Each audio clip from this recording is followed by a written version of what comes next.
যতদিন বাবা বেঁচে থাকেন, মেয়ে তার বাপের বাড়িতে অধিকার নিয়ে আসে এবং ঘরেও অধিকার দেখতে পারে। কেউ কিছু বললে জোর গলায় বলে দেয় যে এটা আমার বাবার বাড়ি। কিন্তু বাবা মারা যাওয়ার পর যখন সেই মেয়েটা আসে, তখন সে এত চিৎকার করে কাঁদে যে সমস্ত আত্মীয় স্বজন বুঝে যায় মেয়ে এসেছে। সেদিন মেয়েটি তার সাহস হারিয়ে ফেলে, কারণ তার বাবা আর নেই। তার সাহসও সেদিন মরে যায়।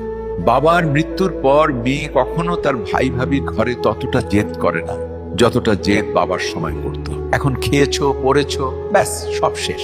যতক্ষণ তার বাবা ছিল সবকিছু তার ছিল।